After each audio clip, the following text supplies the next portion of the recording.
Rumors of war. Washington is looking for a fight. Never before in recent decades has the United States been so belligerent, and that in spite of the fact there is no single enemy or combination of enemies that actually threaten either the geographical United States or a vital interest.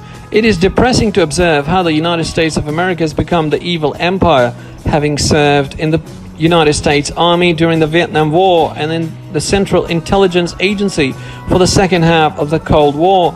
I had an insider's viewpoint of how an essentially pragmatic national security policy was being transformed bit by bit into bipartisan doctrine that featured as a sine qua non global dominance for Washington. Unfortunately, when the Soviet Union collapsed, the opportunity to end once and for all the bipolar nuclear confrontation that threatened global annihilation was squandered, as President Bill Clinton chose not to humiliate and use NATO to contain an already demoralized and effectively leaderless Russia.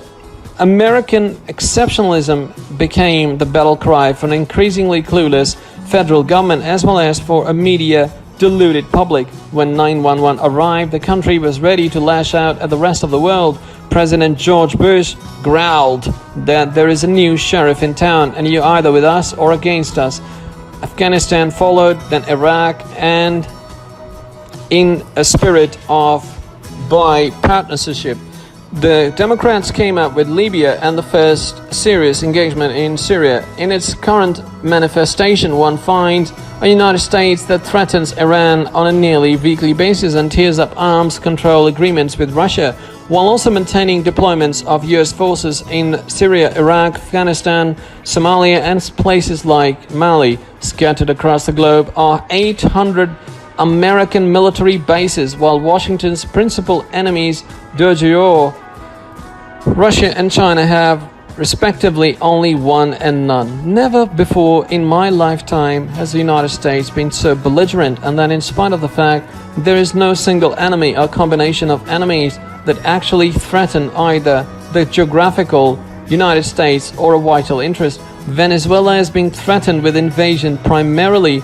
it is in the Western Hemisphere and therefore subject to Washington's claim pro-consular authority. Last Wednesday, Vice President Mike Pence told the United Nations Security Council that Washington will remove Venezuelan President Nicolas Maduro from power, preferably using diplomacy and sanctions, but all options are on the table. Pence warned that Russia and other friends of Maduro need to leave now or face the consequences.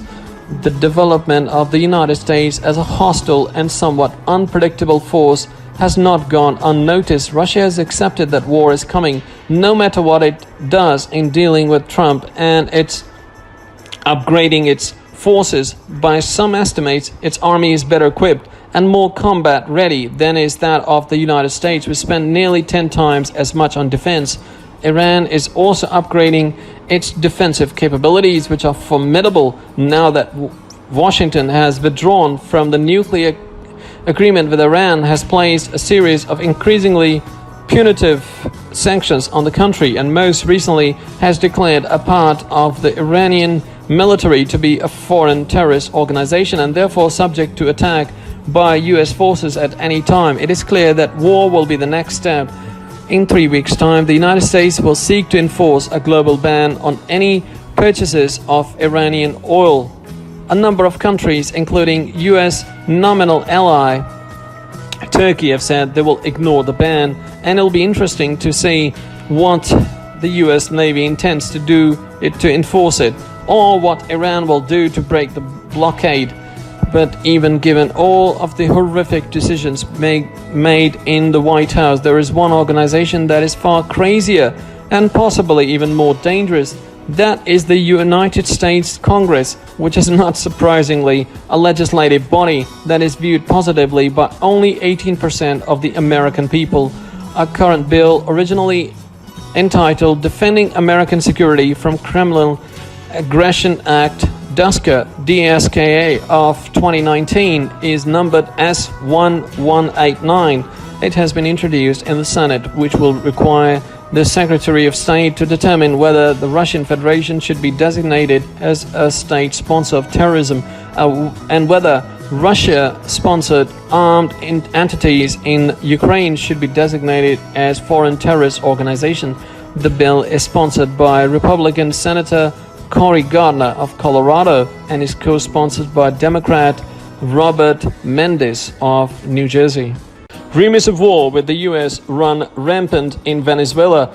An American missionary imprisoned for 2 years in Venezuela was released last week in a rare moment of seemingly collaboration between Washington and Caracas, but hostilities quickly returned to normal levels when Trump administration announced that freeing hostages, Utah native Jeff Holt and his Venezuelan wife would do absolutely nothing to ease sanctions.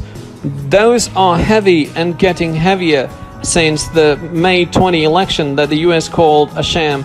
The poorly attended polls returned President Nicolas Maduro to office for another 6 years term, an event that surprised nobody, even though many Venezuelans were left in tears. The country is in agony and people are wondering inside and out when and how its misery might end. Which brings us to the persistent rumors of war. They began when President Donald Trump told reporters last August that military options to remove the embattled Maduro were very much on the table. Earlier this year, then Secretary of State Rex Tillerson and Senator Marco Rubio, RFL, both sent clear public messages to Venezuela's armed forces, suggesting the moment was coming for them to overthrow Maduro in the name of democracy and hinting strongly that US would back such a move. Former Exxon CEO Tillerson alluded to the many times in Latin American history when military officers realized they could not serve their citizens anymore and would manage a peaceful transition, conveniently forgotten the death squads and dirty wars that often followed.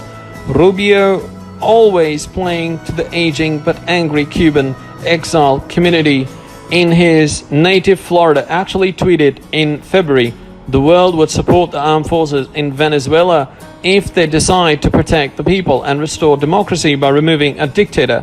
Since then, a succession of Trump policy dramas have focused on Iran and North Korea, swinging the US media spotlight to the other side of the world. But Maduro's own neighborhood is getting increasingly hostile.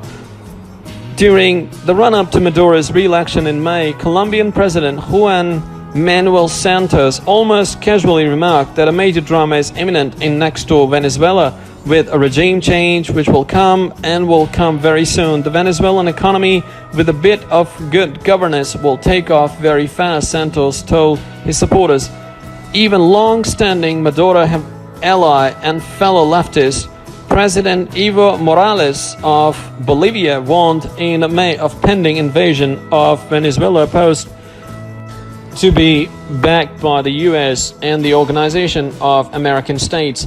Some Venezuelan exiles are promoting coup and invasion scenarios, and recent op-eds in prominent American publications like The New Yorker and Foreign Policy have also ruminated on possibility of Maduro's removal by force.